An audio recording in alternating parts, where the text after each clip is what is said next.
Hello dear students, today we will discuss about atrial septal defect। जैसा कि हमने last lecture में बात करी थी वेंट्रिकल सेप्टल डिफेक्ट के बारे में। वेंट्रिकल सेप्टल डिफेक्ट जो है सबसे कॉमनेस्ट कंजेनाइटल हार्ट डिजीज है, और सेकंड कॉमनेस्ट की अगर बात करें तो अट्रियल सेप्टल डिफेक्ट जो है नाम आता है। और atrial septal defect ventricle septal defect की तरह उतना सीवियर नहीं होता है, उतने सीवियर क्लिनिकल प्रेजेंटेशंस या उतने इजीली डायग्नोज्ड या इजीली जो है क्लिनिकल फाइंडिंग्स इसमें नहीं मिलती, लेट एज तक भी डायग्नोसिस के चांसेस होते हैं। तो इसके बारे में आज हम सारी चीज़ें डिस्कस करेंगे। तो सबसे पहले बात करें कि है क्या अट्रियल सेप्टल डिफेक्ट। तो atrial septal defect is abnormal communication between two atrias, and this is usually found as sporadic। sporadic का मतलब है कि वो विदाउट एनी रीजन कहीं कहीं किसी भी फैमिली में मिल सकता है, उसको स्पोरेडिक मिलते हैं बोलते हैं। फैमिलियल नहीं है कि एक फैमिली में इंसिडेंस बहुत हाई नहीं है, बट कुछ एक जगह जो है जेनेटिक एसोसिएशन देखी गई है। 2 to 3% of the atrial septal defect are familial in origin, और उसमें जो सबसे कॉमनेस्ट पैथोलॉजी है वो है होल्ट ओराम सिंड्रोम। इसमें जो है ऑटोसोमल डोमिनेंट इनहेरिटेंस होता है, और इसमें बेसिकली जो है रेडियल बोन की एब्सेंस होती है और साथ में एएसडी रहता है। तो अट्रियल सेप्टल डिफेक्ट जिसको एएसडी बोल सकते हैं हम, तो उसका इंसिडेंस या रिलेटिव प्रिविलेंस की बात करें तो फीमेल्स में ज़्यादा कॉमन होता है मेल्स के कंपैरिजन में, और जो रेशियो है वो 3:1 रहती है। और कभी कभी जो ऐसा भी होता है कि there is no atrial septum and thus there is single functional atrium। तो डिफेक्ट की बात करने से पहले हम बात करेंगे कि अट्रियल सेप्टम बनता कैसे, क्योंकि जो आगे टर्मिनोलॉजीज यूज होंगी उनको जानने के लिए हमको जो अट्रियल सेप्टल डेवलपमेंट की बात जरूर करनी पड़ेगी कि कैसे डेवलप होता है और क्या क्या चीज़ें जो हैं उसके डेवलपमेंट के दौरान होती हैं। तो सबसे पहली बात तो ये है कि पहले एक सिंगल अट्रिया था, एक लार्ज सिंगल एट्रिया था, उसको जो है एक सेप्टेशन शुरू होती है जिसको कि हम सेप्टम प्राइमम बोलते हैं। ये सेप्टम प्राइमम जो है बनना शुरू होता है सुपीरियर और पोस्टीरियर वॉल से शुरू होता है, और धीरे धीरे जो है वो नीचे की तरफ जो एंडोकार्डियल कुशन है जो एट्रियोवेंट्रिकुलर सेप्टम बनाएंगे या वॉल्व जिस पे आके अटैच होंगे मेटल और ट्राइकस्पिड, उसकी तरफ बढ़ने लगता है। और जब ये बढ़ने लगता है तो एट्रिया जो है सिंगल एट्रिया दो में डिवाइड हो जाते हैं, एक राइट साइड और एक लेफ्ट साइड, और इनको जो बीच में जोड़ रहा है उस पर्टिकुलर एरिया को ऑस्टियम प्राइमम बोलते हैं। ये इनिशियल चौथे पांचवें वीक की कहानी है। देन सेकंड फेज में क्या होता है कि जो जो आपका सेप्टम प्राइमम आ रहा था वो नीचे जाके ज्वाइन कर जाएगा। अभी इस इमेज में ज्वाइन नहीं किया है बट कर जाएगा, तो वो जो जो ऑस्टियम प्राइमम था वो टोटली क्लोज हो जाएगा। बट धीरे धीरे क्या होगा कि ऊपर वो डिसॉल्व हो जाएगा, और वहाँ पे ऑस्टियम सेकेंडम जो ये दिख रहा है कि वो डिसॉल्व होने से ऑस्टियम सेकेंडम बन जाएगा। और उसी दौरान जो इनवेजिनेशन होगी राइट वेंट्रिकल राइट अट्रियल वॉल की, जो कि एक सेप्टम की तरह होगी, और इसको हम बोलते हैं सेप्टम सेकंडम। तो पहले सेप्टम प्राइमम आया जिसने कि दो अट्रिया को एक अट्रिया को दो में डिवाइड किया, राइट और लेफ्ट में, और जिसके नीचे जो स्पेस कम्युनिकेट कर रहा था उसको हमने ऑस्टियम प्राइमम बोला। लेटर ऑन जैसे ही वो नीचे पहुंच गया तो ऊपर से उसका कुछ पार्ट जो डिसॉल्व हो गया, जिसने कि एक अलग कम्युनिकेशन हमारे बीच इन दो अट्रिया के बीच में बना दी, जिसको कि ओस्टियम सेकंडम बोलते हैं, जो कि लास्ट तक जो है फीटल लाइफ में कम्युनिकेट करता रहेगा, जिसको कि हम जो है फोरामेन ओवेल की तरह जानते हैं। और इसका जो रिम बनेगा, लिम्बस बनेगा, वो लिम्बस जो है सेप्टम सेकंडम से जो बनेगा, ये सेप्टम सेकंडम जो है इसका रिम बनाएगा, और एक परफोरेशन जो है इसकी चलती रहेगी, जिसको कि ओस्टियम सेकेंडम जो है अट्रियल सेप्टल डिफेक्ट बोलेंगे, अगर वो बंद नहीं हुआ फिटल लाइफ में। ये फिटल लाइफ में नॉर्मल जो है फिटल लाइफ का फोरामेन ओवेल है, जैसे कि इन्फीरियर वेना के बाद अगर यहाँ है ओपनिंग है, आगे हम देखेंगे तो उसकी जेट जो है इस तरीके से यहाँ से लेफ्ट अट्रियम में आएगी। बट बर्थ के बाद क्या होता है कि दोनों जो है क्लोज कर जाएंगे, एक दूसरे से मर्ज कर जाएंगे और फोरामेन ओवेल बंद हो जाएगा। बट अगर वो बंद नहीं होता है तो उसको परसिस्टेंस ऑफ फोरामेन ओवेल बोलते हैं, पीएफओ। और अगर वो वहाँ पे कोई डिफेक्ट रह गया तो उसको जो है ओस्टियम सेकेंडम अट्रियल सेप्टल डिफेक्ट बोलते हैं। तो यहाँ पे देखेंगे जो फोरामेन ओवेल वाली कंडीशन है, जो फिटल लाइफ में जब पूरी तरह से सेप्टम्स बन गए हैं, तो ये जो आपका सेप्टम सेकेंडम है और ये सेप्टम प्राइमम है, और इसके बीच में जो है आपकी जो ऊपर के एरिया में सेप्टम प्राइमम डिसॉल्व हो गया था, तो वहाँ पे जो ओस्टियम सेकेंडम बना था उसने फोरामेन ओवेल या फोसा ओवेल जो है लेटर ऑन जो बनेगा इस पर्टिकुलर एरिया को फोरामेन ओवेल बनाया। तो जब फिटल लाइफ के बाद जब डिलीवरी हो जाएगी तो इस तरीके से जो है जुड़ जाएगा। फिटल लाइफ के बाद जो है ये आपका सेप्टम सेकेंडम है और ये सेप्टम प्राइमम है। सेप्टम प्राइमम जो है जैसे ही लेफ्ट अट्रियल प्रेशर बढ़ेगा तो सेप्टम प्राइमम जो है सेप्टम सेकेंडम की तरफ फोर्सफुली अटैच हो जाएगा और ये धीरे धीरे जुड़ जाएगा। और जो फोरामेन ओवेल था, यहाँ से जो ब्लड जा रहा था, वो शंटिंग बंद हो जाएगी और this particular area will still remain depressed and it is known as fossa ovalis. तो इस तरह से जो है सेप्टम बनता है। तो जो इस फोसा ओवेलिस पे जो एएसडीज होंगे उनको जो है ओस्टियम सेकेंडम पे जो एएसडीज होंगे उनको जो है सेकेंडम एएसडीज बोलेंगे, और जो उसके बाहर होंगे उनको प्राइमम एएसडीज बोलेंगे। तो ये कुछ और पिक्चर्स हैं जिसमें कि राइट अट्रियल व्यू और लेफ्ट अट्रियल व्यू जो है दिखाया गया है सेप्टम का। तो ये इस तरह से ये सेप्टम सेकेंडम है, ये राइट साइड से दिख रहा है हमको, और ये फोसा ओवेलिस है। और यहाँ हम देखेंगे लेफ्ट अट्रियल व्यू से तो सेप्टम सेकेंडम नहीं दिख रहा है हमको, सेप्टम प्राइमम ज़्यादा दिख रहा है। ये हमको सेप्टम प्राइमम दिख रहा है और ये पर्टिकुलर एरिया जो है फोसा ओवेलिस का है, जो कि दोनों तरफ से जो है ओवरलैप करेगा। और ये सेप्टम सेकेंडम थोड़ा सा जो ऊपर का जहाँ से जो ओस्टियम सेकेंडम बनता है, वो वाला एरिया जो है दिख रहा है हमको। तो ये बाकी पैथोलॉजिकल दिखाया गया है, इसकी बात हम आगे करेंगे। तो एक और बहुत बढ़िया डायग्राम है जिसमें कि हम जो है राइट अट्रियल व्यू देख सकते हैं कि इस सुपीरियर वेना केवा है, इन्फीरियर वेना केवा है, और यहाँ पे ये पर्टिकुलर इतना का एरिया जो है ये फोसा ओवेलिस है, जिसके मेजरमेंट्स भी इसमें लिखे गए हैं कि 14.1 mm वाइड है और जो लेंथ है इसकी 12.1 mm है, शायद कुछ इतना लिखा है जो भी है। तो इतना कर एरिया है जिसको कि ट्रू इंटर अट्रियल सेप्टम भी बोलते हैं, या जो फोसा ओवेलिस भी इसको बोलते हैं।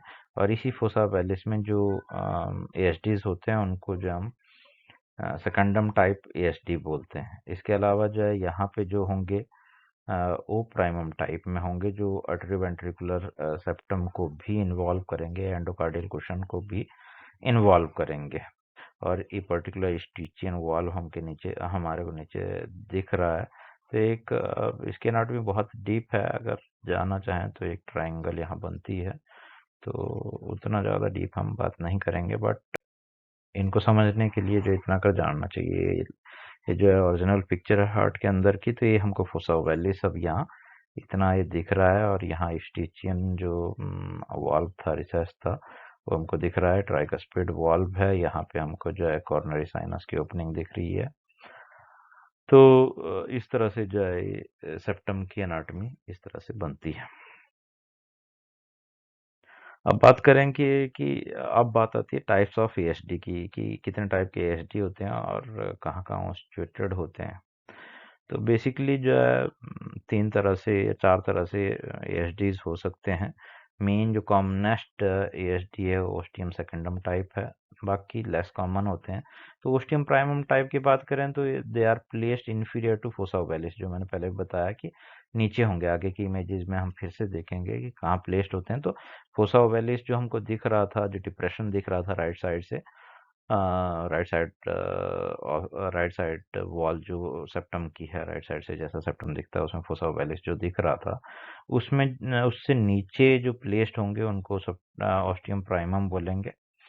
और ओस्टियम प्राइमम मतलब वो जो जहाँ ओस्टियम प्राइमम की लोकेशन थी उस पर्टिकुलर एरिया में जो एएसडीज होंगे तो नीचे रहेगा। जो इनिशियल हमने डेवलपमेंटल फेज में ओस्टियम प्राइमम देखा था तो उस एरिया में जब होंगे तो उसको ओस्टियम प्राइमम एएसडी बोलेंगे।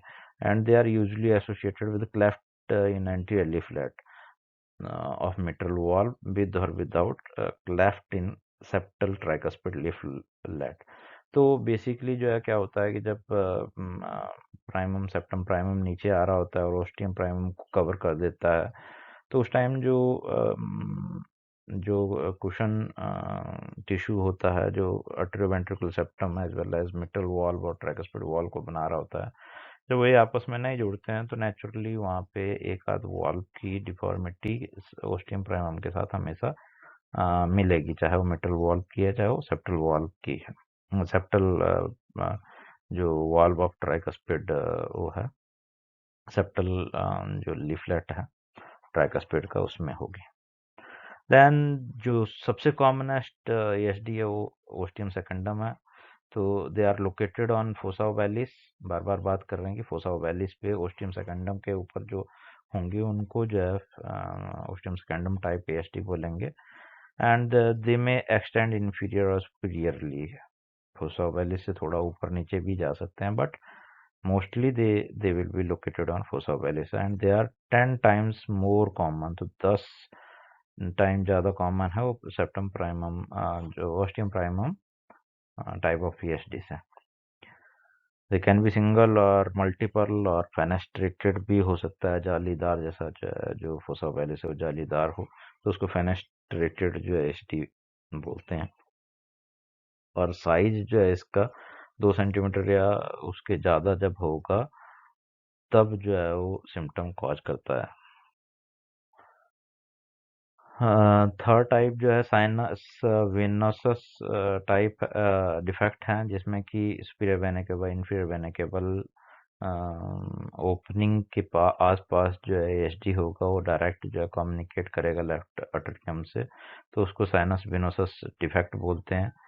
And most of the time जब सुपीरियर वेना केवा के ओपनिंग की जगह पे जो है डिफेक्ट होगा तो it will also be associated with partial anomalous Venus return from right lung. तो उसमें राइट जो पल्मोनरी वेन है वो आपकी राइट अट्रियम में खुलेगी, जबकि वो खुलनी थी पल्मोनरी जो लेफ्ट अट्रियम में पल्मोनरी वेन्स खुलती हैं, बट राइट पल्मोनरी वेन जो है वो राइट अट्रियम में खुल रही है तो उसको बोलेंगे एनोमलस वेनस रिटर्न। तो पार्शियल है, टोटल नहीं है, चारों की चारों जो है राइट अट्रियम में नहीं खुल रही हैं, सिर्फ राइट वाली खुल रही हैं, इसलिए वो पार्शियल एनोमलस वेनस रिटर्न है। तो most of the time it is associated with sinus venous defect. तो एएसडी भी होगा वहाँ पे और पार्शियल एनोमलस वेनस रिटर्न भी होगा। देन लास्ट वन जो एएसडीज हो सकते हैं कॉर्नरी साइनस डिफेक्ट हो सकते हैं, जो कि posterior superior surface of septum को इन्वॉल्व करते हैं, जहाँ कॉर्नरी साइनस होता है। तो कॉर्नरी साइनस विदाउट रूफ और इस तरीके की एबनॉर्मलिटीज उसमें देखने को मिल सकती हैं। आगे की पिक्चर से और क्लियर होंगे कि ऑस्टियम प्राइमम कहाँ है, ऑस्टियम सेकेंडम कहाँ है, साइनस वेनस डिफेक्ट कहाँ है। तो ये हमारे पास देखिए यहाँ पे फोरामेन ओवेल है, इसके ऊपर जो सिचुएटेड होंगे जैसे यहाँ पे इस पिक्चर में देख रहे हैं, इसके ऊपर जो सिचुएटेड है वो है secundum type AST, ostium secundum type AST. इसके नीचे का पार्ट जहाँ पे ट्राइकस्पिड वॉल्व लगेगा आके, या इस तरफ मिट्रल वॉल्व लगेगा, यहाँ ट्राइकस्पिड वॉल्व लगेगा, यहाँ से ऊपर से सेप्टम बना था, तो ये पर्टिकुलर एरिया जो है बनता है ऑस्टियम प्राइमम का एरिया, ऑस्टियम प्राइमम एएसडी यहाँ पे होंगे। और इसके अलावा जो स्प्रिय बहने के बाद ये डायरेक्ट यहाँ से कम्युनिकेशन अगर लेफ्ट अट्रियम के साथ है और इसकी ओपनिंग में दिक्कत है तो वो जो है बनेगा वीनस डिफेक्ट, और वही चीज़ इन्फीरियर वेना केवा की ओपनिंग के आसपास बनी तो उसको बोलेंगे inferior sinus venosus defect inferior vena cava, है ना। और यहाँ इस वाली इमेज में कॉर्नरी साइनस वाला नहीं दिखाया है, यहाँ देख सकते हैं हम, यहाँ पे कॉर्नरी साइनस का दिखेगा, जहाँ कॉर्नरी साइनस की ओपनिंग थी स्टिचिन वॉल्व के सुपीरियर जो रहता है वो, तो वहाँ पे अगर ओपनिंग जो है, ओपनिंग जहाँ उसकी है वहाँ पे डिफेक्ट होगा तो उसको कॉर्नरी साइनस डिफेक्ट ESD बोलेंगे। तो इसमें भी दिखाया गया है कि सेप्टम प्राइमम कहाँ होगा, जो है मेटल वॉल दिख रहा है, और यहाँ inferior vena cava inferior vena cava इस इमेज में और भी क्लियर हो रहा है। सिमिलर इमेज यहाँ दिखाई है, ऑस्टियम प्राइमम डिफेक्ट्स कहाँ होंगे, अनरूफ्ड कॉर्नरी साइनस, जिसकी बात मैंने पहले की कि रूफ बनी नहीं है, direct coronary sinus right atrium में कम्युनिकेट कर रहा है। इन्फीरियर वेना केवल साइनस विनोसस ASD, और सुपीरियर वेना केवल साइनस जो विनोसस ASDs हैं, ऑस्टियम सेकेंडम फोसा ओवैलिस, यहाँ भी दिख रहा है देखो, फोसा ओवैलिस पे जो छेद है उसको ऑस्टियम सेकेंडम ASD बोलेंगे। तो ये तो होगी टाइप्स की बात। तब बात करेंगे कि होता क्या है इसमें, फीचर्स कैसे आएंगे, हेमोडायनेमिक्स क्या होगा। तो यूजली जो है देखें तो इनफिटल लाइफ एंड अर्ली जो न्यूनेटल लाइफ है, इन्फेंसी है, उसमें पल्मोनरी वेस्कुलर रेजिस्टेंस हाई रहता है। हाई रहने के कारण क्या रहता है कि राइट वेंट्रिकल जो है मोर थिक होता है, जैसे कि हमने बोला भी कि infants are usually born with right ventricular hypertrophy not left ventricular hypertrophy. तो जो बच्चे पैदा होते हैं यूजली जो है उस time right ventricle more prominent रहता है विद लेस कॉम्प्लियंस, तो नेचुरली उसकी कॉम्प्लियंस, उसकी capacity to accommodate blood is less, that's why shunting जो है बहुत कम नहीं हो, ज़्यादा नहीं होगी, या तो होगी ही नहीं या तो बहुत कम होगी। विद इंक्रीजिंग एज जो है PVR डिक्रीज होगा, पल्मोनरी वेस्कुलर रेजिस्टेंस डिक्रीज होगा एज के साथ, तो क्या होगा, राइट वेंट्रिकल थिकनेस भी कम होगी और कॉम्प्लियंस उसकी बढ़ जाएगी, वो जो है मोर कॉम्प्लियंट होगा, मोर ब्लड अकोमोडेट कर सकता है, आसानी से ब्लड उसमें जा सकता है, और जिस कारण से जो है लेफ्ट टू राइट शंट शुरू हो जाएगा ESD पे, या पहले था तो बढ़ जाएगा, तो जिससे कि ब्लड फ्लो जो है पल्मोनरी सर्किट में जाना शुरू हो जाएगा, बढ़ जाएगा, लेफ्ट टू राइट शंट जिसको हम बोलते हैं कि left to right shunt.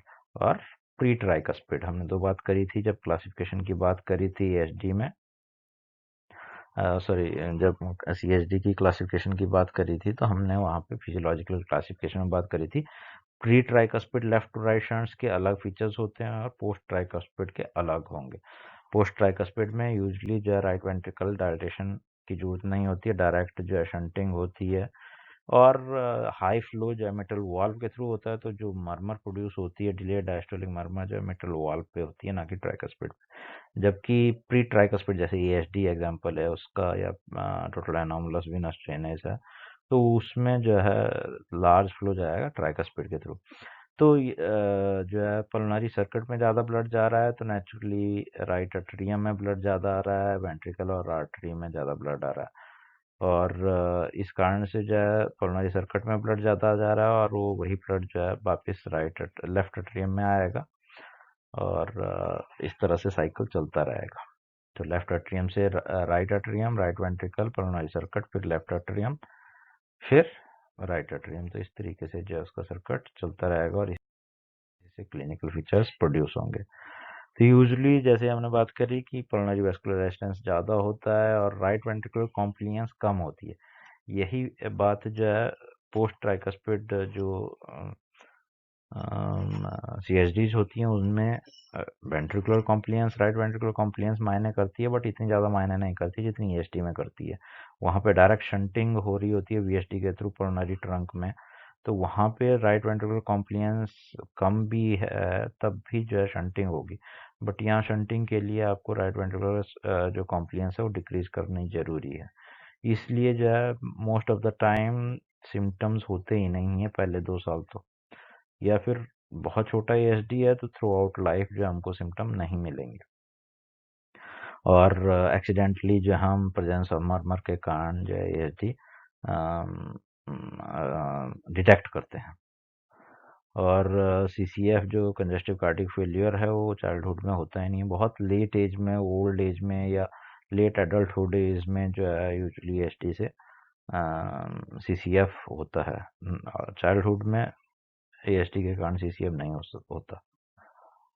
Then जो कॉमन कंप्लेंट हो सकती है वो बिल्कुल माइनर सा फेलियर टू थ्राइव जो ESD के कारण देखने को बच्चों में मिल सकता है। अदरवाइज बच्चे जो है मे बी सिम्टमलेस। और ओल्डर चिल्ड्रन में जहाँ ESD बढ़ा है, शंटिंग ज़्यादा हो रही है, तो देयर में भी एक्सरसाइज इंटॉलरेंस की मैक्सिमम ब्लड जो है लेफ्ट एट्रियम से राइट एट्रियम आ रहा है, जिस कारण से जो सिस्टमिक ब्लड फ्लो हैम्पर हुआ है, कम हो गया है, जिस इस कारण से जो effort intolerance, exercise intolerance with easy fatigability and dyspnoea जो है सिम्टम्स हमको उसमें मिल जाते हैं। जैसे जैसे प्रोनरी वेस्कुलर रेजिस्टेंस बढ़ेगा, क्योंकि ब्लड फ्लो बढ़ा हुआ है तो प्रोनरी वेस्कुलर रेजिस्टेंस बढ़ने लगेगा, तो उस कारण से जो है मोर पावरफुल कॉन्ट्रैक्शंस होंगे तो पल्पिटेशन जो है हो सकती है, राइट वेंट्रिकुलर डायलिटेशन होने लगेगी, तो उस कारण से कंडक्शन डिफेक्ट्स भी जो है देखने को मिल सकते हैं। देन एग्जामिनेशन की बात करें, सिम्टम की बात कर ली, एग्जामिनेशन की बात करें तो इंस्पेक्शन और प्रिकॉर्डियल एग्जामिनेशन पे हम देखते हैं कि देयर में भी माइल्ड लेफ्ट प्रिकॉर्डियल बल्ज, जैसे राइट एट्रियम डायलेट करेगा या राइट वेंट्रिकुलर हाइपरट्रॉफी होगी तो प्रिकॉर्डियल बल्ज मिल सकता है। Then right ventricular systolic lift या हीविंग जो है पैरास्टर्नल लेफ्ट पैरास्टर्नल बॉर्डर पे जो है देखने को मिल जाती है, लिफ्ट या हीविंग होगी जो हम पाल्पेट कर सकते हैं।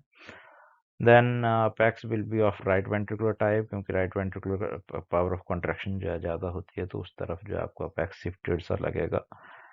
माइल्ड टू मॉडरेट कार्डियोमेगाली जो कि एग्जामिनेशन में टफ टू फाइंड होती है, एक्सरे में ही पता चलेगा, और एक्सरे में ही ओकेजनली डायलेटेड कोरोनरी आर्टरी जो है। हालांकि ये चीज़ें हम क्लिनिकली भी असेस कर सकते हैं बाय परकशन। परकशन से जो है पता चल सकती हैं कि जैसे कार्डियोमेगाली कैसे पता चलेगी, इसमें राइट अट्रियल डायलिटेशन है तो ऐसा जो थर्ड फोर्थ इंटरकोस्टल स्पेस है right to the sternum, they are not dull.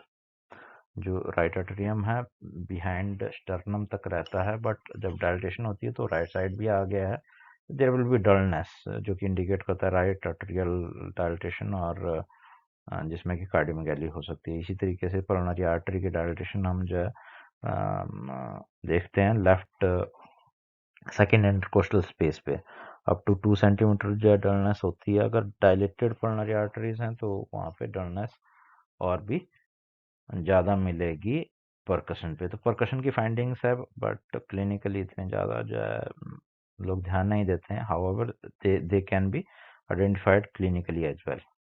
X जरूरी नहीं है कि एक्सरे से ही हमें पता चले। देन ऑस्कल्टेशन की बात करें तो ऑस्कल्टेशन में जो है फर्स्ट हार्ट साउंड लाउड होगा, S1 जो है मेनली ट्राइकस्पिड कंपोनेंट लाउड होगा उसमें, इस कारण से जो है लाउड फर्स्ट हार्ट साउंड सुनने को मिलेगा। S2 की फाइंडिंग बहुत क्लासिकल होती है ESD में। अगर बच्चे में किसी भी बच्चे में आपको S2 वाइड स्प्लिट मिल रही है और फिक्स्ड है, split is not variable with inspiration और एक्सपायरेशन, तो स्प्लिट की हम बार बार बात कर रहे हैं। S2 नाडास क्राइटेरिया में भी हमने बात करी थी। तो S2 स्प्लिट क्या होता है कि जब हम ब्रीद कर रहे होते हैं तो कार्डियक जो थ्रेसिक प्रेशर है वो नेगेटिव होता है, तो उस time right side of the heart जो है will receive more venous drainage due to negative thoracic pressure. तो इंस्पिरेशन के दौरान राइट साइड जो है ज़्यादा ब्लड होने के कारण क्या होता है, कोरोनरी जो वाल्व है वो लेट क्लोज करता है, क्योंकि right ventricle takes more time to empty. तो इस कारण से जो है इंस्पिरेशन में जो S2 सिंगल होती है एक्सपायरेशन में, वो इंस्पिरेशन में फट जाती है, स्प्लिट हो जाती है। जैसे इंस्पिरेशन में एक्सपायरेशन में हार्ट साउंड सुनाई देगी आपको, लब डब लब डब लब डब, बट इंस्पिरेशन में वो क्या हो जाएगी, लब डडब लब डडब। इट इंडिकेट्स कि जो है जो S2 है वो फट रही है, स्प्लिट हो रही है, दोनों कंपोनेंट जो है उसके अलग अलग हो गए हैं कि आयोटिक कंपोनेंट पहले हो जा रहा है इंस्पिरेशन में और पल्मोनरी कंपोनेंट जो है बाद में हो पा रहा है, तो उसको हम स्प्लिट बोलते हैं। बट स्प्लिट है और फिक्स्ड है। फिक्स्ड मतलब वाइडली स्प्लिट, मतलब वाइडली स्प्लिट की इंस्पिरेशन में तो है ही है, एक्सपायरेशन में भी आपको स्प्लिट सुनाई दे रहा है, that is wide S two split. और फिक्स्ड मतलब there is no change in inspiration and expiration. ऐसा जो है कि अगर बाइट भी है तो कई बार जो है एक्सपायरेशन में नैरो स्प्लिट होगा कि नज़दीक सुनाई दे रही है A2 और P2, जबकि इंस्पिरेशन में वही चीज़ जो है थोड़ा सा बाइट हो गई है। बट यह स्प्लिट तो है दोनों में, but it is variable. But अगर स्प्लिट है और वेरिएबल नहीं है, फिक्स्ड है, तो दोनों ही टाइम जो है क्या होगा कि दोनों बराबर सुनाई देंगी। इंस्पिरेशन में भी डडब ही होगी और एक्सपायरेशन में भी डडब ही होगी। तो ये बहुत क्लासिकल फाइंडिंग है एएसडी में। अगर आपको ऐसा बच्चा मिलता है जिसमें इंस्पिरेशन एक्सपायरेशन में एस2 लगभग इक्वली स्प्लिट है और वाइड स्प्लिट है, तो इट इंडिकेट कि wide and fixed split S2 which is indicator of ASD in most of the incidences. जो है एएसडी में ही एक ऐसा चीज है जहाँ पे फिक्स हो जाती है एस2। तो इससे हम डायग्नोस कर सकते हैं। देन अदर जो फाइंडिंग्स ऑस्कल्टेशन में मिलती है वो इजेक्शन सिस्टोलिक मरमर मिलेंगी। मेनली पल्मोनरी जो एरिया है, जो लेफ्ट सेकंड इंटरकोस्टल स्पेस है, तो वहाँ पे हाई फ्लो रेट, जो राइट वेंट्रिकल से बहुत ज़्यादा ब्लड जो है नॉर्मल पल्मोनरी वाल्व के थ्रू जाएगा, तो वो जो है इस तरह का systolic murmur, ejection systolic murmur. और फ्लो मरमर होंगे जो मेनली ट्राइकस्पिड एरिया में टफ टू आइडेंटिफाई होते हैं, डायस्टोलिक मरमर। तो but mid to delayed due to large volume of this blood coming from right atrium to right ventricle, तो उस कारण से जो delayed diastolic murmur tricuspid area पे, जो मिट्रल एरिया पे मिलते हैं post tricuspid left to right shunts में, वो यहाँ पे ट्राइकस्पिड एरिया पे मिलेंगे। प्री ट्राइकस्पिड शंट है इसलिए। देन अदर क्या क्या एसोसिएटेड लीजन्स होते हैं एचडी में, तो जो कॉमनली फाउंड अदर लीजन्स होते हैं उनमें मिट्रल स्टेनोसिस हो सकती है, पल्मोनरी स्टेनोसिस हो सकती है, anomalous pulmonary venous drainage into right atrium में हमने बात कर ली कि यूजुअली जो सुपीरियर वेना केबल जो साइनस वेनोसा सीएसडी होते हैं उनमें जो है इस तरह की कंडीशन मिलती है। देन स्केलेटल डिफेक्ट्स हो सकते हैं लाइक मार्फन सिंड्रोम या होल्ट और राम सिंड्रोम की हमने बात करी। देन एक आता है स्किमेटर सिंड्रोम जिसमें कि साइनस वेनोसा सीएसडी होता है, partial anomalous pulmonary Venus return होता है, हाइपोप्लास्टिक राइट लंग होता है, और हेमी वर्टिब्रा जो है वर्टिब्रा हेमी होंगे, आधे आधे होंगे। तो ये कुछ एसोसिएटेड लीजन जो एसडी के साथ देखने को मिलते हैं। डायग्नोसिस की बात करें तो it is based on clinical assessment as well as investigation. तो इन्वेस्टिगेशन जो हम कराते हैं यूजुअली एक्सरे, ईसीजी और इको, तीन जो है मेन इन्वेस्टिगेशंस होती हैं और उनकी बात करेंगे हम यहाँ पे। तो इनिशियली जो है चेस्ट एक्सरे नॉर्मल होता है with increased pulmonary blood flow which is indicative of pulmonary plethora की पल्मोनरी वेसल्स डायलेटेड हैं, पल्मोनरी जो फ्लूइड है वो ओपेक सी लग रही हैं, तो उसको पल्मोनरी प्लेथोरा बोलेंगे हम। देन लेटर ऑन जो है कार्डियोमेगाली होगी, तो राइट वेंट्रिकुलर कार्डियोमेगाली हमको देखने को मिलेगी, राइट एट्रियल डायलिटेशन भी होगी, और विद पल्मोनरी हाइपोटेंशन जो है राइट एट्रियम और पल्मोनरी आर्टरी एनलार्जमेंट होती है विद राइट वेंट्रिकुलर हाइपरट्रॉफी। जैसे इस वाली इमेज में हम देख पा रहे हैं कि there is right atrial dilatation, cardiomegaly है, और साथ में जो है pulmonary main pulmonary trunk dilated दिख रही है हमको यहाँ पे, और जो वेसल्स हैं पल्मोनरी, जो राइट और लेफ्ट पल्मोनरी आर्टरीज हैं वो भी प्रोमिनेंट हमको दिख रही है, साथ में पल्मोनरी जो प्लेथोरा है वो देखने को मिल रहा है। तो these signs are indicative of ASD. ECG की बात करें तो ईसीजी में मेनली जो राइट वेंट्रिकुलर हाइपरट्रॉफी होती है, इस कारण से राइट एक्सिस डेविएशन और देखने को मिलेगी ओस्टियम सेकेंडम टाइप। जितनी भी हमने बात करी, डिस्कस की, हेमोडायनामिक्स की बात करी, that is all of ostium secundum, mainly जो कॉमनेस्ट एएसडी है। ओस्टियम प्राइमम में यूजुअली जब मिट्रल वाल्व इन्वॉल्व होता है तो वहाँ पे एएसडी में there is not left to right shunt from only जो आपका लेफ्ट एट्रियम है वहाँ पे जो मिट्रल वाल्व स्प्लिट के कारण देर में भी left ventricle to right atrial shunting, तो वहाँ पे कॉम्प्लेक्स हो जाती है चीज़ें, और वहाँ लेफ्ट वेंट्रिकुलर हाइपरट्रॉफी जो है ओवरलोड के कारण देखने को मिल सकती है, लेफ्ट एक्सिस डेविएशन मिल सकता है। Usually ST changes indicate right ventricular load, जो है ईसीजी में एसटी चेंजेस हमको देखने को मिलते हैं जो कि राइट वेंट्रिकुलर लोड की तरफ इंडिकेट करते हैं। There may be minor right ventricular conduction delay suggested by RSR pattern. However, RSR pattern जो है जिसको पार्शियल जो राइट बंडल ब्रांच ब्लॉक भी बोलते हैं, partial right bundle branch block जो है बहुत कॉमन देखने को मिलता है नॉर्मल पॉपुलेशन में भी, बट अगर एएसडी के मर्मर भी है और राइट बंडल ब्रांच ब्लॉक भी देखने को मिल रहा है तो इट इज ऑलमोस्ट डायग्नोस्टिक की एएसडी है। ईसीजी के हम आगे देखेंगे भी पिक्चर्स। देन ईसीजी में जो और चीज़ें मिल सकते हैं वो फिब्रिलेशन, फ्लटर या सुप्रावेंट्रिकुलर टैकीकार्डियास भी देखने को मिल सकते हैं। तो यहाँ पे ईसीजी देख रहे हैं हम, तो इसमें जो है राइट एक्सिस डेविएशन है, फर्स्ट लीड में जो है नेगेटिव ज़्यादा है और सेकंड में प्रोमिनेंट है, थर्ड में एबीएफ में हालांकि पूरी तरह से जो है राइट एक्सिस डेविएशन नहीं है, बट हाँ एवीआर में पॉजिटिव है तो राइट एक्सिस डेविएशन लग रही है इसमें, है ना। तो सेकंड थर्ड लीड पॉजिटिव है, फर्स्ट नेगेटिव है, it is indicative of right axis deviation. दूसरी चीज इसमें जो मिल रही है पी वेव, हम सेकंड लीड और बी1 में देखते हैं तो इसमें जो हमको पी वेव जो है इलोंगेटेड मिल रही है ना, लंबी लंबी सी मिल रही है।